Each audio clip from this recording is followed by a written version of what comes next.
Hello, everyone. Welcome to the 21 Hats podcast. I'm your host, Lauren Feldman. This week, Jay Goltz tells William Vanderbloemen that even with an inventory glut, a cash crunch, and a weakening economy, he's not going to stop buying goods for his home store. It's kind of like cutting Samson's hair, Jay tells us. I don't want to mess with telling the buyer, stop buying stuff, because that's the business we're in. All of which has Jay feeling some pressure, but he's very glad he took the advice of lending expert Ami Kassar and has been maintaining a credit line equivalent to 10% of sales.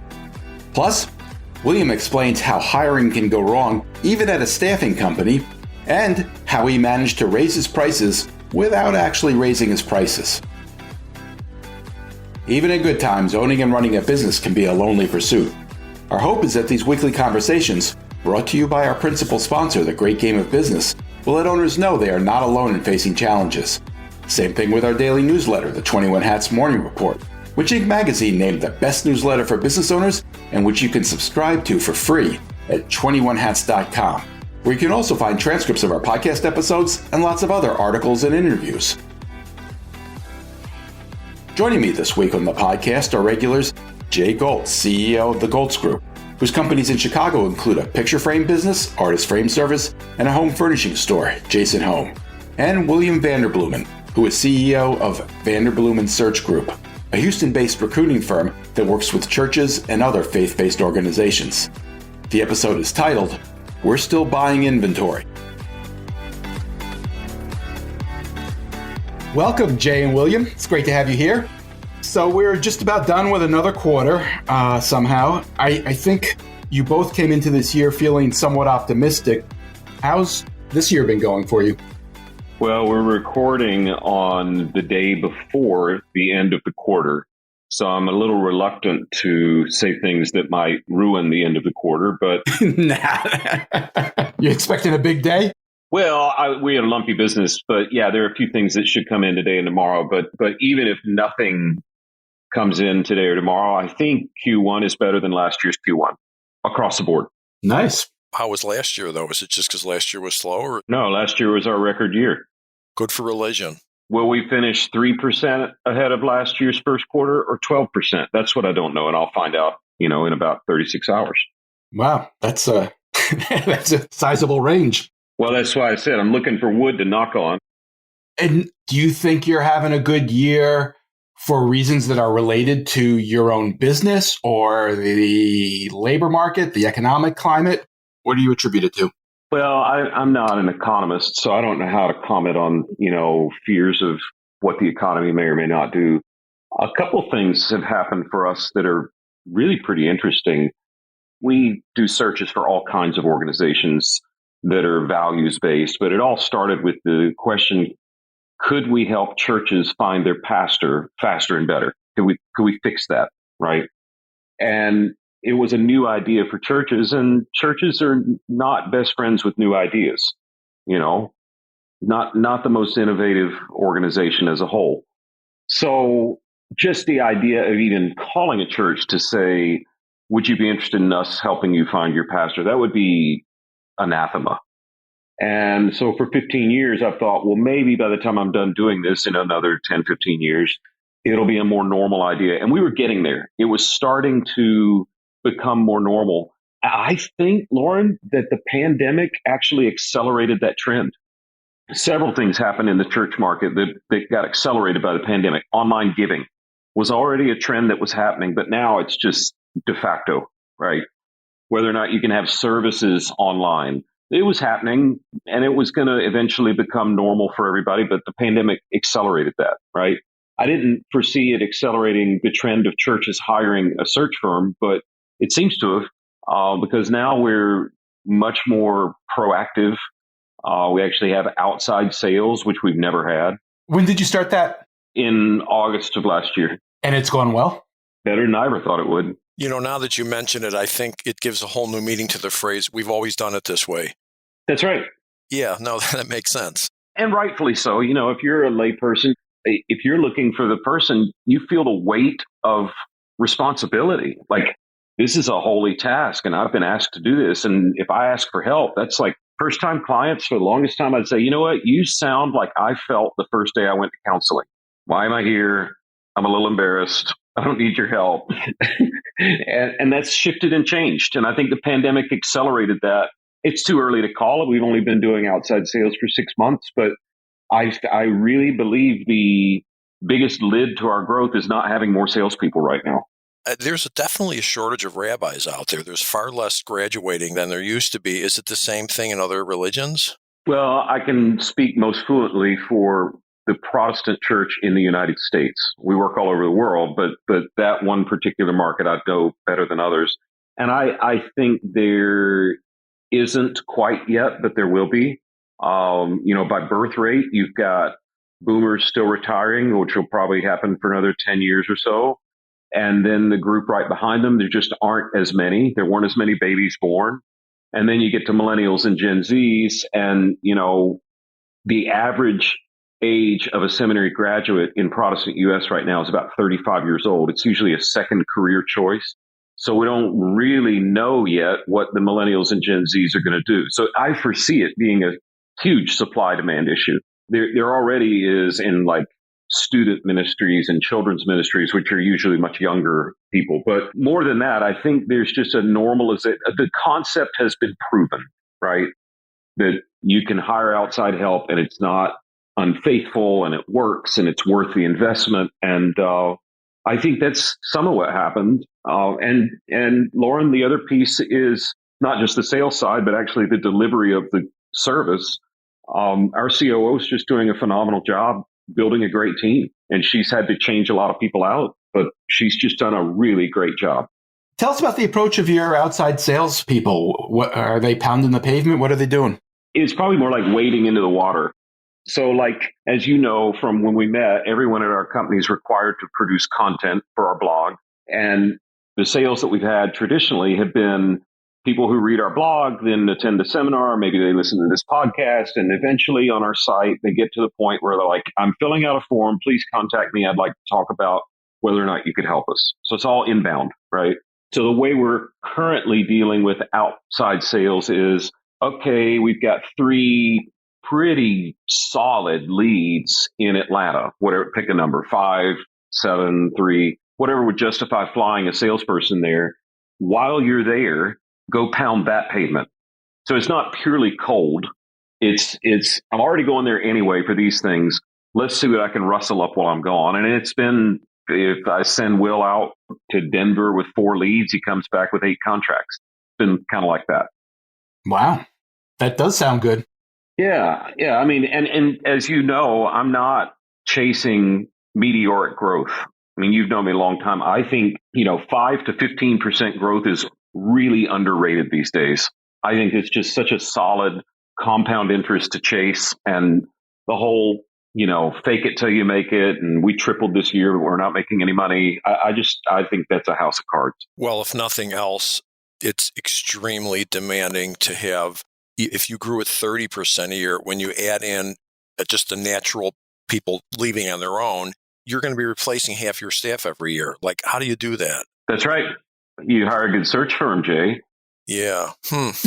I'll make a note to that. Let's talk about what's changed since the last time I used a search firm, which was about 25 years ago. I recognize that the world's changed dramatically and that perhaps being a search firm now has more advantages than it might have been 25 years ago, because 25 years ago, they were just sticking ads in the paper just like I was and getting people and sending them over, versus now they're they're more skilled at going through LinkedIn and figuring out how to actually recruit people. Can you speak to that? Well, I'd say there are different advantages than there were 25 years ago. Okay. It used to be you hired a search guy because of, now, I hope that we have listeners who don't know this word.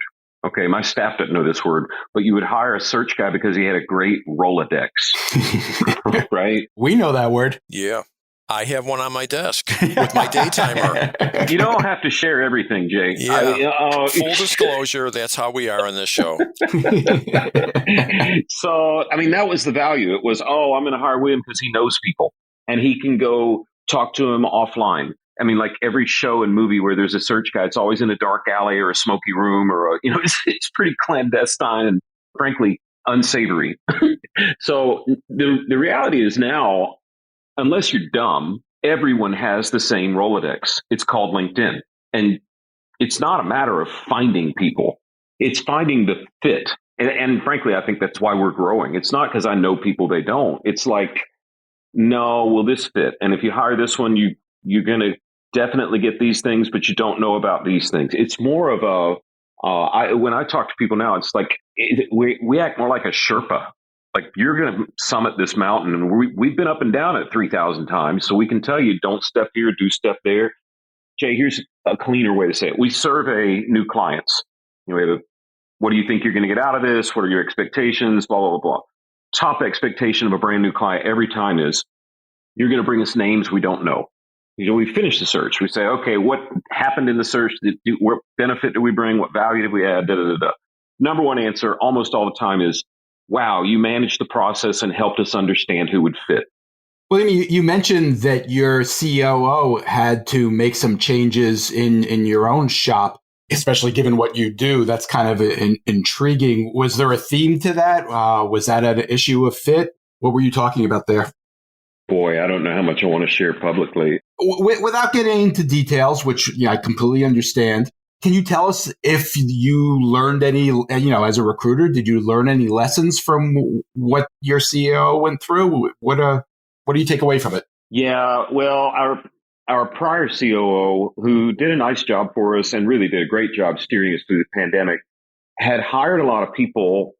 And I think I was negligent in delegating that hiring to him without looking at it more closely, because he is great at getting tasks done. But I think he hired some people just to fill spots, and he hired hastily. And we got some people who were nice people who had a lot of talent, but, frankly, had no business working for us. And we didn't run through our normal hire for culture. It was just done hastily. It's in the middle of the pandemic. We're all working remotely. We had a staff who, frankly, had not met each other. And as we came out of the pandemic, it just got clear, like, man, not all these pieces fit together. And so, we didn't have to go firing a bunch of people, but Jen, our COO, did a really great job of raising the bar enough times that some people just sort of said, I don't know that I want to jump that high. And that could be around culture. It could be around performance. It could be around how we do one-on-ones. And she spent a good bit of time in replacing those people. She took her time. She hired around cultural values. And it's not like a wholesale change, but the changes she has made are just visible. The culture is as good as it's been in a long, long, long time.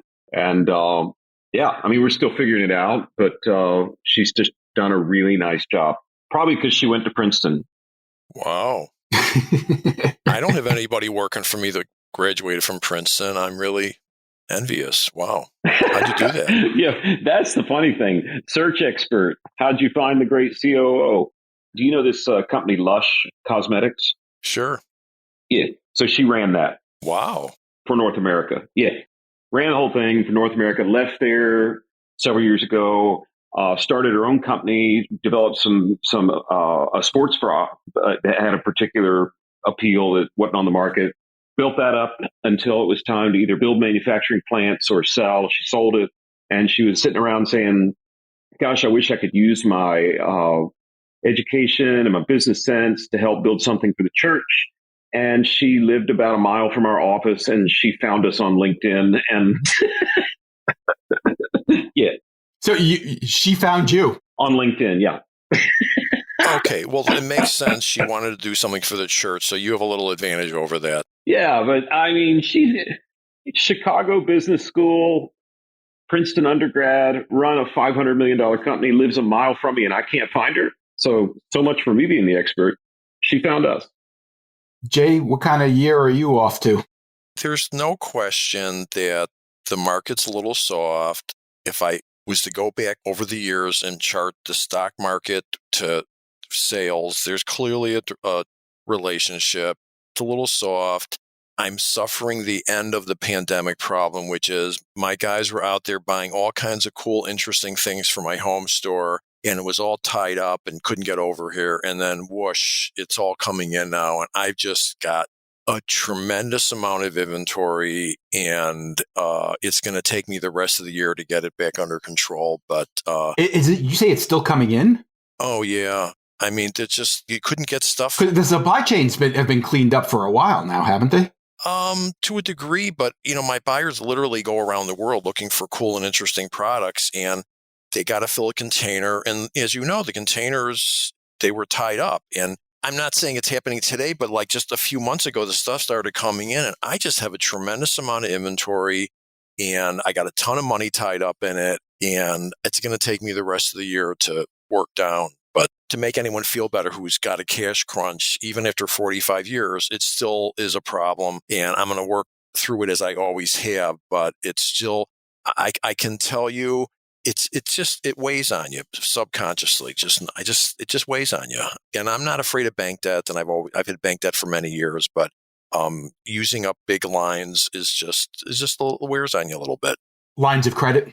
Yeah, and it's like we're fine. We're paying our bills on time. It's just very easy to get inventory out of control when you're buying the way we buy, and I don't want to mess it's kind of like cutting Samson's hair. I don't want to mess with telling the buyer stop buying stuff, because that's the business we're in. We're into buying cool and interesting stuff. So I'm not going to put the hold on it, but I do have to work through the glut.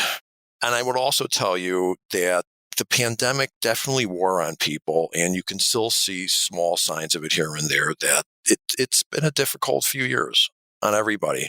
With the inventory, Jay, what's the bigger issue? Is it finding places to store stuff, or is it the money that it's tying up?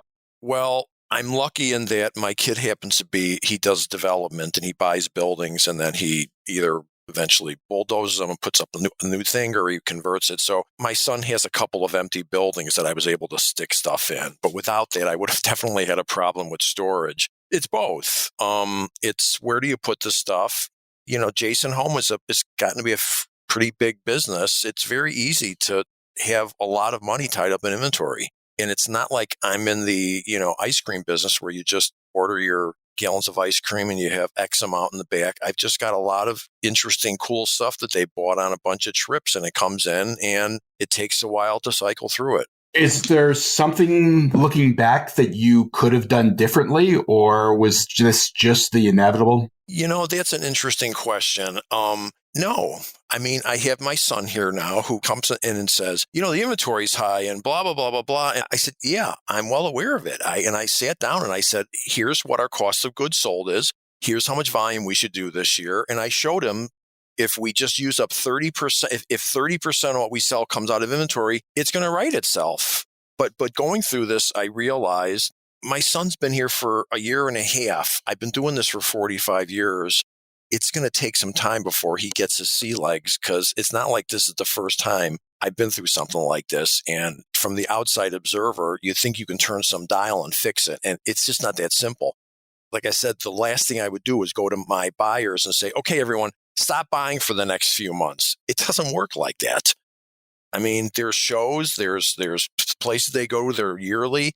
They need to go there and buy the stuff. And it's certainly, as the year goes on, there's going to be less of that happening, but we're going to have to use it up. But no, in hindsight, I don't know what I could have, should have done. Tell them, be careful what you're buying. I mean, they're already careful what they're buying. So there's really, it just is what it is. It gets down to something that Ami said to me a few years ago. Companies should have a credit line that's probably 10% of your sales. And that's good advice for everyone. If you are running a healthy business, that's some good advice. Luckily, I had changed banks and got a bigger credit line, and I'm glad I got it now. Are you debating whether you should have a big blowout inventory sale? I do that once a year in November. It's extremely demanding. We have it at the warehouse. Literally, I think 1,200 people showed up last year. There's literally a line before we open that goes, out and around the building. It's like a big deal, and I just don't see doing two of them. Plus, my buyer swears to me that the stuff that we have in inventory is not stuff that we got to sell at the warehouse sale at a big discount. It's new stuff. So it comes down to one just has to play the course. I just got to get through the end of the year. It's just a lot of stuff to be sitting on. And it's not food. It's not perishable, but it's just a lot of stuff to be sitting on. But, it goes under the category of it is what it is. Is there a pricing issue related to it? I don't think so. I would say to add to that, the framing business got soft at the late part of the year. I believe most people in the industry felt it like the hangover is over with the pandemic. People were buying stuff and fixing up their houses. And I do believe things started slowing down at the end of last year. And now I believe there's a lot of people going on vacation now. I mean, I know it just anecdotally, and I just know it from watching the customer count. There's a lot of people that hadn't been on vacation for a year or two, and they're on vacation. So when you're on vacation, you're not instead of framing pictures. Yeah, exactly, and you can see it. So that didn't help either. So if there's a business lesson from this, which I already knew and I've known for years, it's really good to have credit lines that are open and available that you can use if you need it, because sometimes you might need it. So I have and refined because of that, but it doesn't mean that I'm happy about it. And I read the book about Ray Kroc from McDonald's years ago, and I'm so envious of this. He claimed that he had the ability when he went to sleep to take an eraser on a blackboard and just erase the blackboard clear. So he went to sleep with a completely clear brain. And I envy that because I wish I could, because I think about it when I'm sleeping. I mean, to the old expression, what keeps you up at night? It doesn't keep me up, but it definitely, I feel it. There's no question. It's always there. And I mean, it's not making me nuts, or maybe you'd say I am nuts, but it's not the reason I'm nuts. It's just, it's a little pressure that I'm absolutely dedicated to making sure I'm going to get out of this and make sure that I don't get in the situation again. That's the plan. You talked a little bit about the mental aspects, the hangover from the pandemic. Do you think you're feeling that yourself? No, I mean, I'm kind of a soldier. I just keep going on. And I'm extremely, extremely thankful and appreciative of the fact I have lovely, wonderful people to work for me. And we're in really good shape with that, because at the end of the day, in my mind, that's what it's all about. If you got good, solid people with you, you can withstand anything. And I do. It has been a long few years, but I don't think I'd say I'm worn out from it. I can definitely see, though, that it's taken a toll on frontline workers that are working with customers all day long. I think I just noticed yesterday, for the first time, that my framing salespeople just started taking their masks off now, which is odd because there's a couple of them that have only worked here for a year or two. And I've barely seen them without their mask on. So it's kind of weird to have an employee that their mask is off and it's like, oh, that's what they look like. It's kind of an odd thing. I'll tell you where it has worn on me. I haven't had many meetings in the last 2-3 years, and that's not great. I mean, I used to have a production meeting every Friday. I used to go talk to the salespeople every, whatever. And I've gotten away from that because of the pandemic, and I need to get back to that. And avoiding meetings does catch up at some point. So I am trying to get everything back to quote unquote normal, but it's been a long 3 years. William, how does that look from your perspective? Do you see a hangover as well in terms of people's attitudes? I think everything Jay just described, we felt as well, but sooner and shorter. For us, it was I'm just sure there's still voodoo dolls of William from when it was, no, we're going to come back to the office in person for real. But that's subsided now. And, we don't carry inventory, so we don't have this same challenge that Jay might have of having to buy it and then not being able to sell it. We're a totally cash-based operation. We even do our accounting on cash basis and not accrual. So we're really old school, but we keep a line of credit that's roughly equivalent to 10% of annual sales. So that was our guess. Now I know it's what we're supposed to do because I listen to the podcast. Well, that's what Ami said, and I have to tell you, I think you're talking about Ami Kassar, who writes for 21 Hats, right? Mm-hmm. So I don't know. We're just people. So we don't have a supply chain. We don't have warehouses. We don't have a lot of the things that a lot of business owners have to have. So we're a far simpler structure, and that might mean that the hangover came to us quicker and shorter. I guess you do have content inventory, right? Your business relies on producing a lot of that. I guess that's right. Yeah, a lot of our content, though, during the pandemic was pandemic specific. How do I set up online church? How do I get PPP money? How do I get an employee retention tax credit? And that all sort of has proven to be a perishable good. if that makes sense. So that means you had to replenish your inventory. Yeah. Yeah, we sure did. But that's okay. And a lot of the things we write evergreen on purpose. So, we have 3,500 resources for free on our website that are evergreen. Have you enlisted the help of ChatGPT with that content production? No, I have played around with it a little bit. Thoughts? Well, the book I have coming out in November is like, how do you make yourself irreplaceable? What are the things that the very best candidates I've ever interviewed have in common? It's really pretty cool because we've done, 30,000 face-to-face interviews with top candidates. We've identified who are the best and what they have in common. And a piece of that is, how do I keep AI from replacing me? A piece of it is, there are 5 generations in the workforce for the first time ever. So how do I stand out of the crowd? And so playing around with that, I put my book title in ChatGPT and said, can you think of a better book title for how to not get replaced by AI? And it actually came up with some better titles. Wow. So I've not done it for content for us. I do think, Lauren, that if I had started my business with the model I started it with today, it wouldn't work. Because the content I wrote 15 years ago, probably ChatGPT could do. Interesting. What's the difference? Just a higher level of sophistication and knowledge, or? Yeah. Now the things we write are more nuanced. And we have some measure of, for the moment, website brand equity. People have been coming to us forever, so they keep coming to us. But if I were trying to get off the ground right now, anybody could have done what we did. Just use ChatGPT.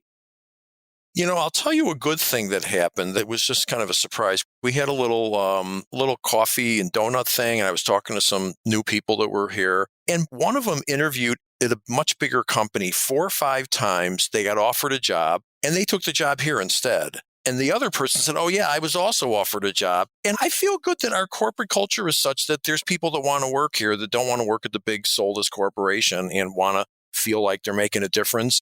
They're working with people instead of for them. And I felt great about that. And I was surprised. So I feel like I'm doing something right. Oh, they might want to work for you. There's some openings. Send me your resume and we'll do a video chat. Have either of you adjusted your prices in the past year or so? William, have you done anything? We've raised our minimum fee. I've absolutely raised prices because I gave everyone pretty decent raises last year. And it's got to come from somewhere. And I just heard this morning a business owner being interviewed. He owns a restaurant and he was talking about how he hates to raise prices. And it's like, get over it. Just get over it because you have to charge what you have to charge sometimes. And believe me, I'm just as paranoid about it as anybody, but there's a sure way of putting yourself out of business. Keep trying to absorb all these increases. My real estate taxes went up 20%. Did you raise prices at both the framing store and the home store, or? Yeah. I'll tell you the good news is the shipping container price, the shipping charge was like double last year. It's back down to where it was. Capitalism works. Competition works. The prices, that whole thing is over. The prices are back down right where they were before the whole thing. So at least we're not getting killed on the international freight charges. When you raised prices last year, did they take? Did you get any pushback? You know what? When you're in retail, anyone who thinks they can tell, you can't tell. I've seen it talking to frame shop owners over the year. I can tell you what happens. You finally convince them that working and not making money is not a good thing. And they finally get the confidence you need to charge more. And then they go back and they raise their prices. And then one customer comes and Mrs. Jones says, oh my God, that's too much money. And they freak out. So what they don't understand is she would have said that at the old price too. So I just don't think that a 5, 6, 7, 8, 9, 10% raise is going to all of a sudden everyone's going to run out of your store and think, oh my God, it just doesn't work that way. But you did tell us that your sales are a little soft. Are you concerned that might be the result of the price increase? Absolutely not. No, here's why. This is simple math.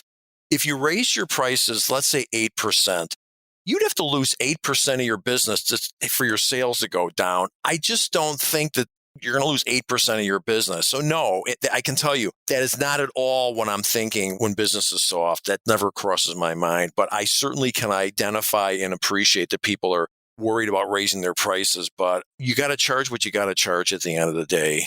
William, I'm not sure I've ever asked you, how do you charge? Is there an hourly fee involved? How does it work?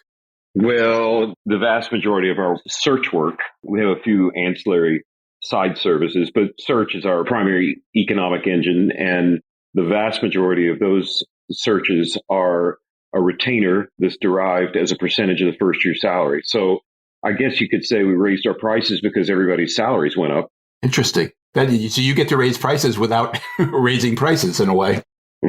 I guess that's right. Yeah. Do you have any competition to speak of?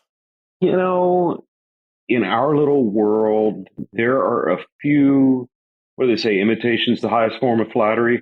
There are a few people that have tried to start things similar to ours. In the search world, anyone can start search. There's no barrier for entry. You just hang a shingle, I do search. And it's frankly not real hard to get the first few searches because you can say, you don't have to pay me unless I find somebody. Kind of like, plaintiff attorneys here and there. Yeah. We're not that way. We're a retainer and you pay us regardless of the outcome of the search. Wow. There's nobody that competes with us on that. So that requires a lot of sales skill, but it also just requires reputation and body of work to look back at and references. And so it takes a long time for somebody to build that. It doesn't mean there won't be one. So wait, if you charge the percentage, so what is the retainer? It's a half of the percent. How does that work? What is the retainer? The full fee. They pay you up front for the whole search. They agree to a schedule of payments that are enforced irrespective of the search. Wow. So you divide it over an expected period of time for how long it'll take? Yeah, exactly. Yeah, and with 3,000 repetitions under our belt, I can tell you this kind of search, it should take this long. And so we'll bill it 6 payments over 6 months or whatever. So 3,000 times you've done this. I want to know how many of them you finally said, this isn't working. I can't deal with this church. I can't deal with the board. I can't deal with. Out of 3,000, did you have some failures? Oh, yeah, totally. No, we've not given back money. We don't do that. I mean, we've done things like we'll credit you for a future search. We'll do a search again for free. But sure, there have been failures. Absolutely. Failures where you had to fire a client? Yeah. When you're hungry and you need business no matter what, you'll say yes to anybody. Now we screen people. We tell people, well, I just don't think we're going to be a good solution for you. Okay, so that's the missing link. Because without that, I was going to say, wow, how could it be that nobody finally said, you know what, here's your money back. Please lose my phone number. And that's because you've screened them up front and you've gotten good at, okay, that makes sense. We're getting better at it. I would say in the beginning, I would say yes to, hey, William, what if we pay you everything except the last 2 payments and we'll pay those when you find somebody? And I've just found I'm not very good at working with those people. They're probably lovely, wonderful people, but we don't match up well. And if they, if the first question a lead that I'm talking to asks is about price or how cheap can we get this done, I know in my gut, this is probably not going to be a match. If that's what's driving you, then I'm not the right person to talk to. We've been through a lot of turmoil in the labor market the last few years. Have your expectations for how long it takes to do a search held up through all of that turmoil? It's certainly changed. Within the search world or staffing world, there's such a wide, you can go find an administrative assistant and hire them temporarily and then move them to permanent and high volume searches. That's not what we do. We do the equivalent of a C-suite. So it's a very, very different thing. And usually if we're running a search, it's for a pretty cool opportunity. So people won't just get flighty on us in the lower level or even the middle management roles. My friends that do those searches are like, man, I'll have a candidate ready to present to a client and they'll call me that morning and say, sorry, I took another job. It's just very volatile, very fickle. And we see some of that with some of the searches we do where we probably have to speed the process up because there's a risk of candidates going elsewhere. Do you think leverage has returned to the employers in your world? It's moving back, but it's not there yet at all. It's still an employee's market. Do you think that's also true in the labor market at large? Yes. Jay, do you see any difference? It's still tight out there. And, I've seen different explanations. And I believe it's a combination of, there's no question the baby boomers retiring is affecting things. There's no question the immigration restrictions are making a difference. there's no question there's plenty of people that are staying home with their kids because childcare has gotten so expensive. They finally figured out, you know what, for what I make and pay taxes, I'm better off taking care of my own kid and living off the spouse salary. I think that's had an effect on things. I think there's less people in the labor market. With that being said, we still get response, but it's definitely less than it used to be. Well, I think the article that I've gotten more feedback on that I've written for Forbes in the last year is on what to do if you're regretting your resignation. Wow. Yeah. And the number one tip I have is offer to come back to your previous employer at the same pay you left and offer to come into the office. You know, I've had two people left. One of them went to the big company. He needed to pay off his school loans. We wished him well. They paid him a lot more money than we were paying him. He's back. And I'm quite proud. And I'm paying him more than he wanted when he left. But like, he's back. I feel great about that. I was happy to have him back. Another guy left at the beginning of when things started falling apart 3 years ago. He's back. I'm fully in. I don't think there's a problem bringing people back if it ended fine. And I don't have that many people leave. But in this case, he's happy. I'm happy. Everybody's happy. All right. My thanks to William Vanderbloemen and to Jay Goltz, and of course to our sponsor, The Great Game of Business, which helps businesses use an open book management system to help build healthier companies. You can learn more at greatgame.com. Thank you both. Wait, don't leave yet. If you have a question or a comment that you'd like the 21 Hats owners to address, send it to me by replying to your morning report or by email at lauren@21hats.com. That's LOREN @21hats.com. Do it now before you forget. And don't be afraid to tell Jay what you really think. He can take it. And if you got something out of this conversation, help us reach more business owners. Tell a friend. Subscribe and review us wherever you get your podcasts. Follow us on Twitter. Subscribe to the Morning Report at 21hats.com. This episode was produced by Jess Thuberon, founder of Blank Word Productions. Okay, now you can leave. Thanks for listening, everyone.